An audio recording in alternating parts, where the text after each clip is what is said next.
Manoj and ரோகிணியுடைய சதித்திட்டத்தை வீடியோவா வெளியிட்ட நடுவர்கள் மீனாவுக்கு கிடைத்த பரிசு. ஸோ இந்த மாதிரியான விஷயங்கள் குறித்தா இன்னைக்கான சிறகடிக்க ஆசை சீரியல் குறித்து நம்ம பார்க்க போகிறோம்.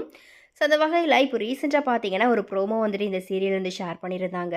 அதில் ரோகிணி அண்டு மனோஜ் போட்ட பிளான் எல்லாத்தையுமே பார்த்தீங்கன்னா நடுவர்கள் எல்லார் முன்னாடியும் உடைச்சிருக்கிறாங்க. நாங்கள் தான் ஜெயிக்க போகிறோம் அப்படிங்கிற மாதிரியா நினச்சிக்கிட்டு இருந்த மனோஜ் ரோகிணி இப்போ அவமானப்பட்டு நிற்கிறாங்க.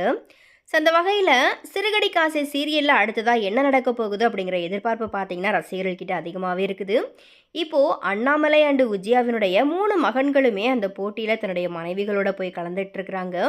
அதில் ஆரம்பத்தில் இருந்தே முத்துவும் மீனாவும் தங்களுடைய மனசில் பட்டதை யதார்த்தமாக வெளிப்படுத்தி பேசிக்கிட்டு இருக்கிறாங்க. ஆனால் நிகழ்ச்சிக்கு வர்றதுக்கு முன்னாடியாவே மனோஜ் ரோகிணியை பார்த்தீங்கன்னா நாங்கள் தான் ஜெயிக்க போகிறோம் அப்படிங்கிற மாதிரி தம்பட்டம் அடிச்சுக்கிட்டு இருக்கிறாங்க.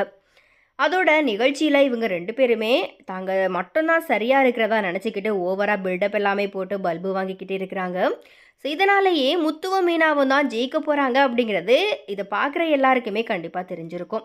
ஏற்கனவே முத்து தான் மாடியில் ரூம் கட்டணும் அப்படிங்கிறதுக்காக பணம் சேர்த்துக்கிட்டு இருக்கிறாரு. இதனால் இந்த 1 லட்சம் அவருக்கு கிடச்சிச்சு அப்படின்னா இது முத்துவுக்கு ஒரு பெரிய வெற்றியாக இருக்கும் அப்படிங்கிறது ரசிகர்களுடைய எதிர்பார்ப்பாக இருக்குது.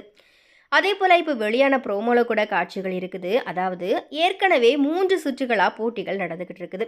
அதை தொடர்ந்து கடைசி சுற்றுக்கான போட்டி நடைபெறுது. அதில் ஒரு திருப்திகரமான வாழ்க்கையை வாழ்கிறதுக்கு என்ன தேவை அப்படிங்கிறத பார்ட்னர்கிட்ட டிஸ்கஸ் பண்ணிவிட்டு அதை இந்த மேடையில் வந்து சொல்லுங்க அப்படிங்கிற மாதிரி நடுவர்கள் சொல்லியிருக்கிறாங்க.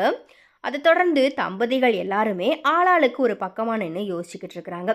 அதை தொடர்ந்து மேடையில் அவங்க வந்ததும் உங்களுக்குள்ள சண்டை வந்தால் யார் முதல்ல சாரி சொல்லுவாங்க அப்படிங்கிற மாதிரி கேட்க, அதுக்கு மனோஜ் அண்ட் ரோகிணி எங்களுக்குள்ள சண்டையே வந்ததே கிடையாது, நாங்கள் இது வரைக்கும் சாரி அப்படிங்கிற வார்த்தையை யூஸ் பண்ணதே கிடையாது அப்படிங்கிற மாதிரி சொல்ல, அதை தொடர்ந்து நடுவர் பார்த்தீங்கன்னா இதில் மனோஜும் ரோகிணியும் இந்த மாதிரி சொல்லிக்கிட்டு இருக்கும்போதே மனோஜ் குறுக்கிட்டு தெரியும் சார் நாங்கள் தானே வின் பண்ணுவோம் அப்படிங்கிற மாதிரி கேட்க, அதுக்கு அங்கே இருந்த நடுவர்கள் அந்த ஃபூட்டேஜை பார்த்தீங்கன்னா கொஞ்சம் ப்ளே பண்ணுங்க அப்படிங்கிற மாதிரி சொல்ல திரையில் மனோஜ் அண்டு ரோகிணி பேசின விஷயங்கள் எல்லாமே வருது.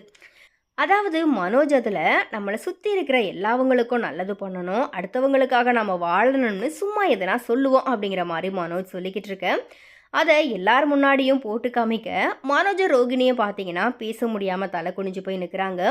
அதை தொடர்ந்து இந்த போட்டியில் சிறந்த ஜோடி யாருன்னா அப்படிங்கிற மாதிரி நடுவர்கள் பார்த்தீங்கன்னா இறுதி முடிவையும் அறிவிக்க போகிறாங்க. ஆனால் எப்படியும் இதில் முத்து அண்டு மீனா தான் ஜெயிக்க போகிறாங்க அப்படிங்கிறது கண்டிப்பாக இப்போவே தெரியுது. மனோஜுக்கும் ரோகிணிக்கும் மறுபடியும் பெரிய பல்பாக கிடச்சிருக்குது.